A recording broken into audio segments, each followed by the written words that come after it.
Good morning students, ये आपका part 9 video इस चैप्टर का। पार्ट 9 वीडियो में एक्सरसाइज 7.3 पे है और क्वेश्चन नंबर है आपका 5। कह रहा है ए बिंदु जो है जिसका निर्देशांक है 6,3 और बी बिंदु जिसका निर्देशांक है -1,4 को मिलाने वाली रेखाखंड की लंबाई इसके दोनों सिरों को उसकी लंबाई की आधी से बढ़ाने पर 2 गुनी हो जाती है। तो नए सिरों के निर्देशांक ज्ञात करिए। समझिए इस क्वेश्चन को। मैं यहाँ पर एक बिंदु ले लेता हूं जिसका निर्देशांक है 6,3 और इधर एक बिंदु बी ले लेता हूं जिसका निर्देशांक है -1, -4। अच्छा, इन दोनों को मिलाने वाली रेखाखंड की लंबाई यानी कि यह ए बी हो जाएगा। इन दोनों को मिलाने वाली रेखाखंड की लंबाई ए बी। तो क्या कर रहा है, तो क्वेश्चन में आगे कह रहा है कि इसके लंबाई इसके दोनों सिरों को उसकी लंबाई की आधी से बढ़ाने पर यानी कि ए बी के लंबाई कि आधा इधर भी बढ़ाए इस सिरे के तरफ और आधा इधर भी बढ़ाए। ठीक है। अच्छा, बढ़ाए और इस बिंदु को मैं मान लिया यहाँ पे P तक इसको बढ़ाया गया है और यहाँ Q तक बढ़ाया गया है। ठीक है। यहाँ पे देख रहे हैं AB को मिलाने वाली रेखाखंड की लंबाई का आधा इधर भी बढ़ाए हैं और इसका आधा इधर भी बढ़ाया। यानी कहने का मतलब कि AB का आधा यह PA भी है और यह BQ भी है। समझ रहे हैं ना बात को। तो वही देखिए अब क्या हो रहा है कि इधर आधा बढ़ाए इधर आधा बढ़ाए तो यह मिलके ये जो PQ रेखाखंड देख रहा है, यह PQ रेखाखंड जो देख रहा है इस AB का क्या हो जाएगा, 2 गुना हो जाएगा, क्योंकि आधा इधर बढ़ा आधा इधर बढ़ा। तो आपका आधा आधा मिलके 1 और ये 1 यानी कि यह 2 गुना हो गया। PQ जो हो गया AB का 2 गुना होगा। तो यही नए सिरों के निर्देशांक यानी P और Q के निर्देशांक यहाँ पे हमें निकालने हैं। तो यहाँ मानता हूं मैं, माना बिंदु ए जिसका नियामक है 6,3 और बी जिसका नियामक है -1, -4 को मिलाने वाली रेखाखंड को दोनों ओर ए बी के लंबाई का आधा बिंदु P और Q तक बढ़ाया गया है। ठीक है, बढ़ाया गया है। यानी कहने का मतलब कि यह PQ जो हो जाएगा 2 गुना ना हो जाएगा AB का। समझ रहे हैं ना बात को। अच्छा, यहां मान लेता हूं मैं, माना AB का मध्य बिंदु मैं यहाँ पे कुछ ले लेता हूँ। AB का मध्य बिंदु मैं मान लेता हूँ कि R है। ठीक है। अच्छा, अगर मैं इस R का निर्देशांक पूछूं तो R का निर्देशांक जो होगा मध्य बिंदु सूत्र से प्राप्त किया जा सकता है। R का निर्देशांक क्या हो जाएगा, 6 प्लस माइनस का 1/2 है ना, x1 प्लस x2/2 और 3 प्लस माइनस का 4/2। ठीक है, y1 प्लस y2/2। अच्छा देखो, यह घट जाएगा ना आपका ना 5/2 और यहाँ माइनस का 1/2। तो R का निर्देशांक आ गया 5/2 और -1/2। समझिए अब यहाँ पर यह R जो है AB का मध्य बिंदु है।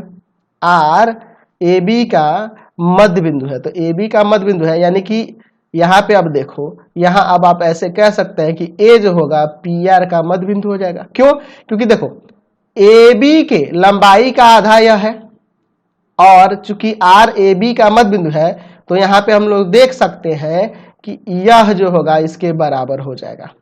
क्यों? क्योंकि AR भी तो AB के लंबाई का आधा होगा और यह PA भी तो AB के लंबाई का आधा है। तो यह दोनों आपस में बराबर, अतः यहाँ कह सकते हैं कि A जो होगा PR का मध्य बिंदु है और B जो होगा यहाँ पे RQ का मध्य बिंदु है। तो यहाँ देख सकते हैं हो जाएगा PA बराबर AR बराबर RB बराबर में BQ। यानी कह सकते हैं यहाँ पे, अतः यहाँ कह सकते हैं कि A जो है, अतः A PR का मध्य बिंदु है और B RQ का मध्य बिंदु है। मैं यहाँ P का निर्देशांक स्मॉल एक्स कॉमा वाई मान लेता हूँ क्योंकि इसको निकालना है ना जी, और क्यू का निर्देशांक कैपिटल एक्स वाई मान लेता हूँ। ठीक है, तो इसके अकॉर्डिंग चूंकि ए पी आर का मध्य बिंदु है तो मध्य बिंदु सूत्र लगाओगे तो हो जाएगा आपका x प्लस 5/2 और बटा में 2 और y माइनस 1/2 बटा में 2 बराबर 6,3।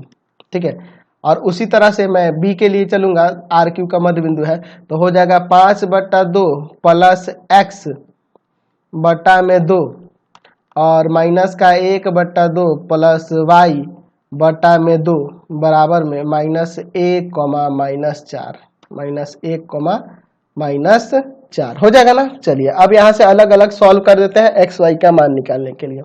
यहाँ देखो क्या हो जाएगा, x प्लस 5/2 और बटा में 2 बराबर 6 और y माइनस 1/2 बटा 2 बराबर में 3। ये जाके उधर गुना करेगा तो x प्लस 5/2 बराबर 6 दूना 12, इसको ले जाके उधर घटा देंगे, है ना।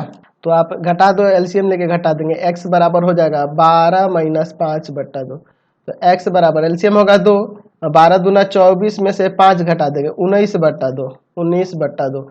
यहाँ देखो यह जाके उधर गुना करेगा तो हो जाएगा आपका 6, 1/2 जाके जुड़ जाएगा तो 6 प्लस 1/2 हो जाएगा, y बराबर 6 प्लस 1/2।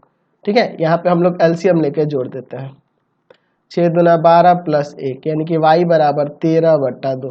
तो हम लोग p का निर्देशांक निकाल लिए, p का निर्देशांक क्या हो गया, एक बिंदु जो हमें निकालना था उसका निर्देशांक निकल गया 19/2 और 13/2। चलिए अब दूसरे वाले पे चलते हैं, यहाँ पे ये जो सेकंड वाला यहीं पे बगल में मैं बना लेता हूँ, 5/2 प्लस x कैपिटल x है और बटा में 2 बराबर -1 और हो जाएगा माइनस का 1/2 प्लस y और बटा में 2 बराबर में -4।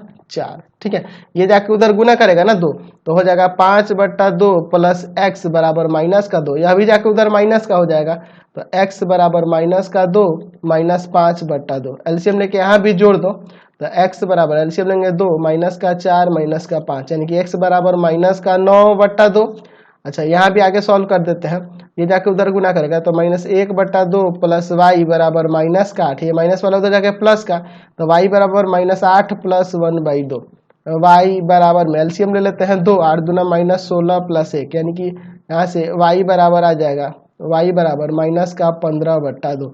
तो यहाँ से आपका q का भी निर्देशांक निकल गया, बिंदु q का निर्देशांक जो हुआ, जो हमें निकालना था, q का निर्देशांक क्या आ गया आपके पास, तो आगे आपका -9/2 और -15/2। तो यही दोनों आपके आंसर हो जाएंगे। चलो अगला क्वेश्चन